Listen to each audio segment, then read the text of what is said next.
Well, I don't think I'm going to be able to get that through lifting it straight up. I don't know, but we have to remove the fan assembly anyway. So there's two bolts that you can see, one is out there and then the other one's on the other side here toward the top. You can see that one's already out. And then I take a screwdriver. Where did I set it? Here it is. My old handy Craftsman. This is an old one. It works great. So I'm going to stick it in there and then pry up on it like that on both sides, right in the corner, and pop it up out of that clips that are on the bottom. Once you get that backed off a bit, I don't know if you can see that real well. Let me get my flashlight in here.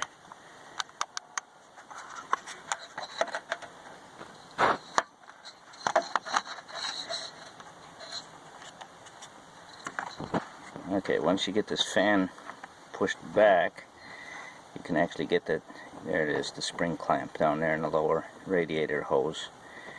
And you can get your spring clamp pliers or channel locks, whatever you use, to get that off.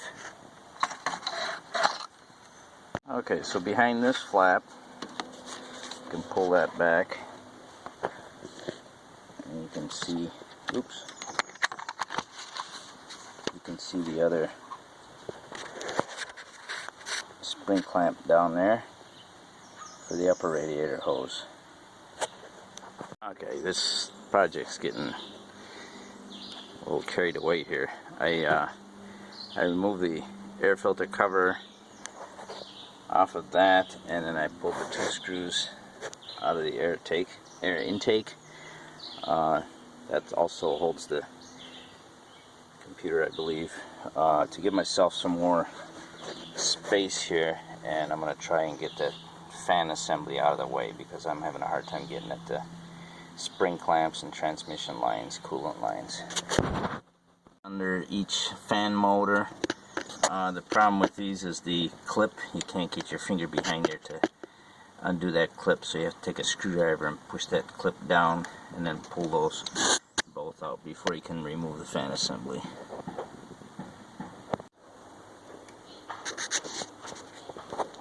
So then you can kind of wiggle it around, angle it, and get the driver's side up and out of there first. With the fan assembly removed, it's much easier to get in here and remove the spring clamp. And then the new radiator I got came with a little quick release on for the transmission line, so I'm going to try that on there. The way this works is you put it around the line, and you can see there's an extension there that goes inside the quick release coupling to release the spring, and then you can turn that to get that spring to release, and then you pull the line out while it's in there. Okay, remember to slide this back off of the connector first, then put your clip around the line and then push it in while turning it.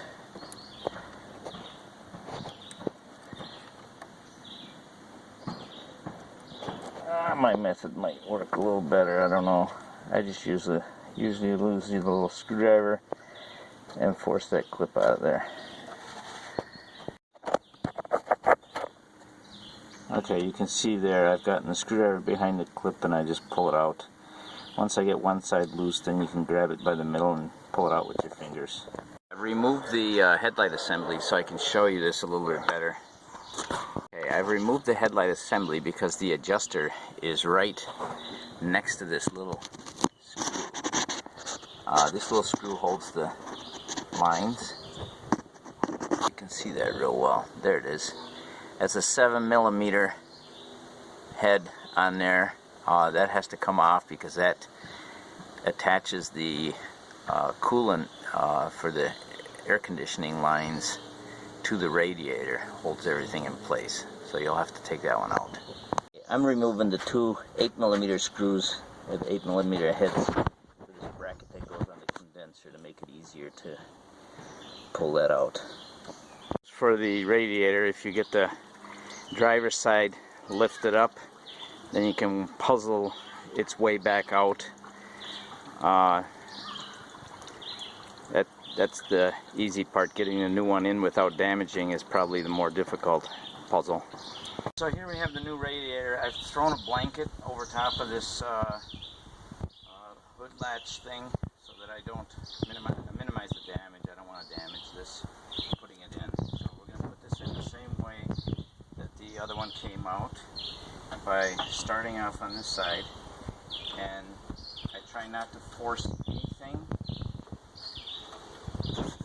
So it's just kind of a puzzle, just working the way back and forth.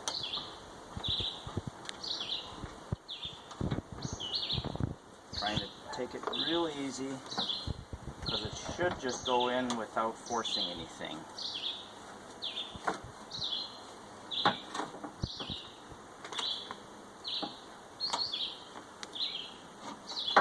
Can you get the sledgehammer? Where is it? Kidding.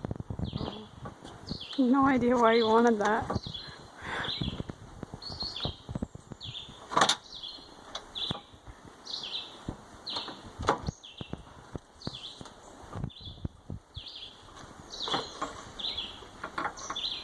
Okay, we're past this, so we can take this blanket off.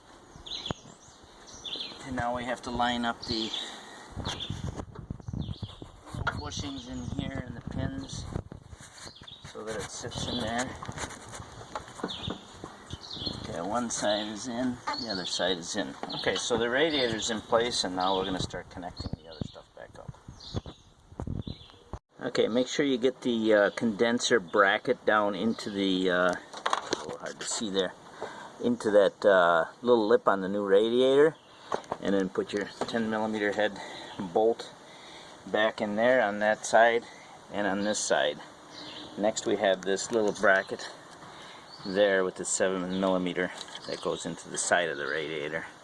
Temporarily remove the thermostat, and I have the hose up here, and I have a hose here, and I'm going to flush this thing out, and then I'll put the thermostat back in and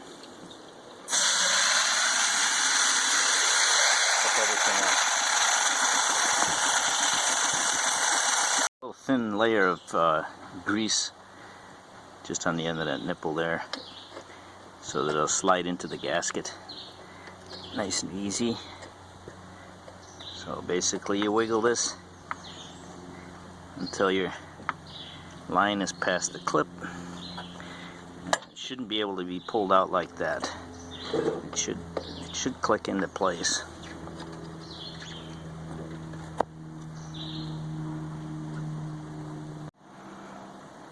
Okay, with that in place, make sure you put this retaining plastic retainer on there.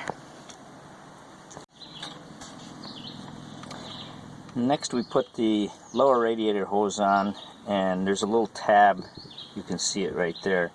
That's as far as the hose goes on, and then you put the clamp back on. We're not going to connect the other side stuff yet until we get the fan assembly back in. We puzzle the fan assembly back in this direction. It's a little tight fit with the motor and the engine, but it'll squeeze through. While I was putting the fan assembly in, I realized that in order to get the tab on the fan assembly past this transmission line, I pulled the line back out so I could get that behind. That's hard to see. Behind that tab, like that. And the other thing you can do is you can push this assembly back a little bit so that the bottom goes in easier for the fan assembly.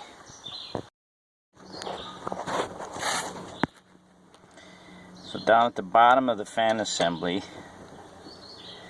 in the center of my screen there, make sure you get your tabs into the slots on the bottom of the radiator on both sides. Next we put the two little bolts at the top of the oops, gotta get it. Next we go to the top of the fan bracket and put these, screw these back in. A good indication that the bottom is clipped all the way down is that these bolt holes will line up. So there's one on each side. Tighten those, and then plug in your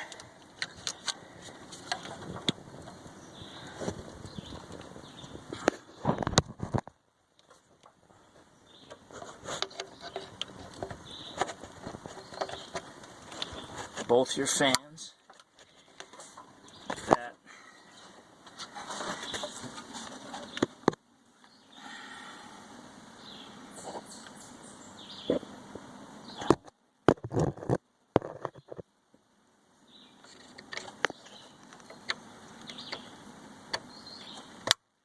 snap those both in place. The coolant line.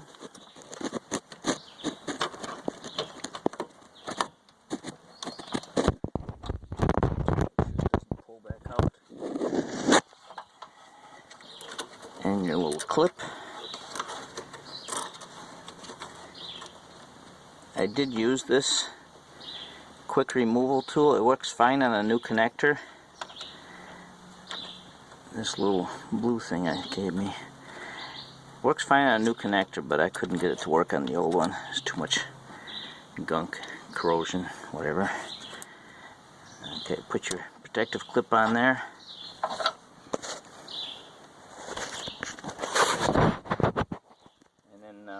These brackets go back on, put these bolts back in, and then there's this slide it all the way under first, and then center it, and then clip it down.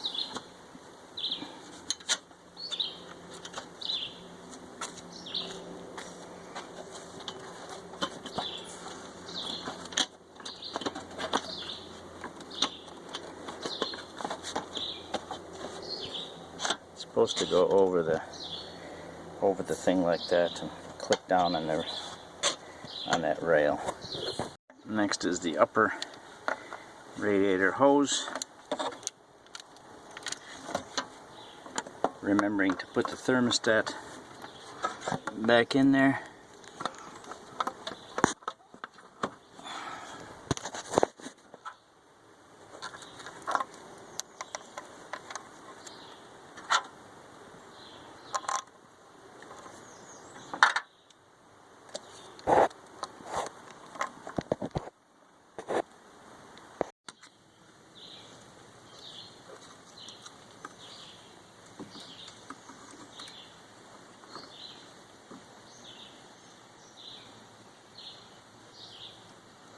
So I got 1 full gallon in here, and now I got to get 2.5 more quarts.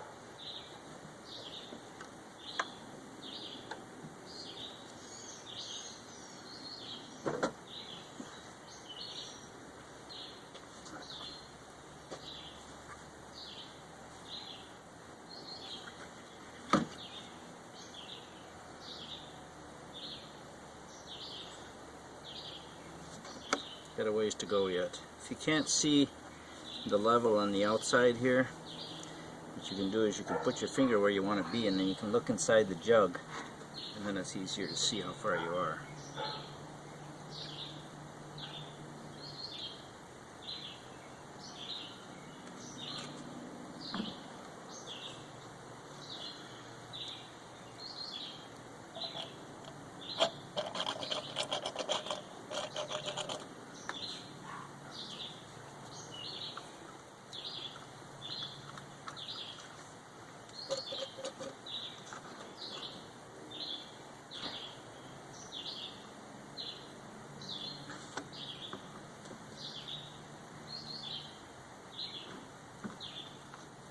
Okay, I'm going to start it up, and then what I'm going to do is I'm going to let it circulate a little bit, add some more.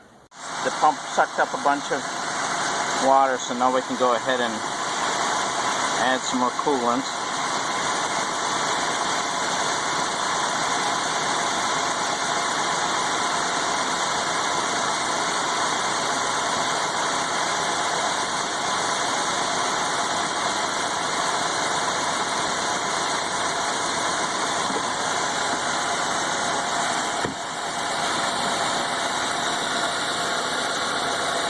Okay, we're almost there. Just a little bit more and then we'll have enough coolant in there.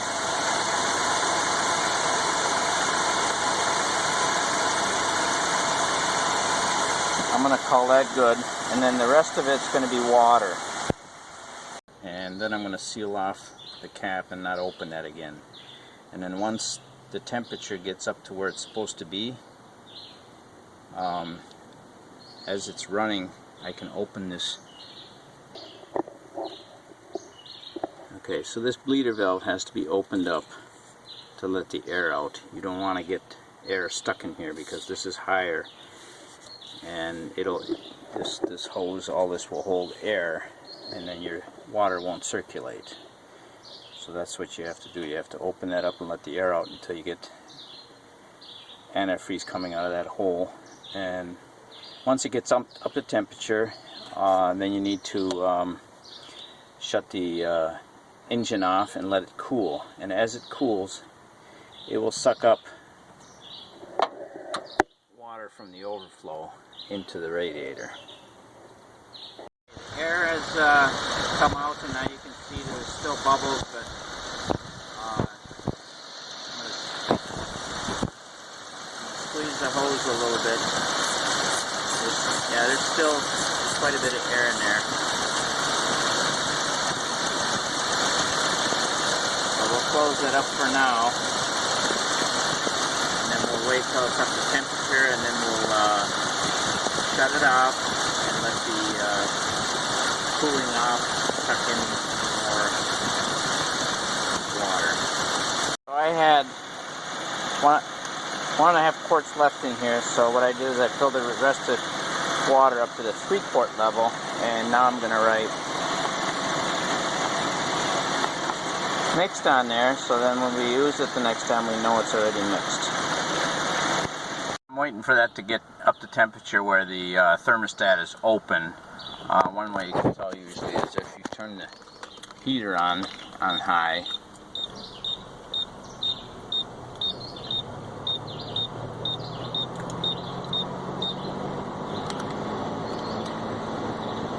And then you can feel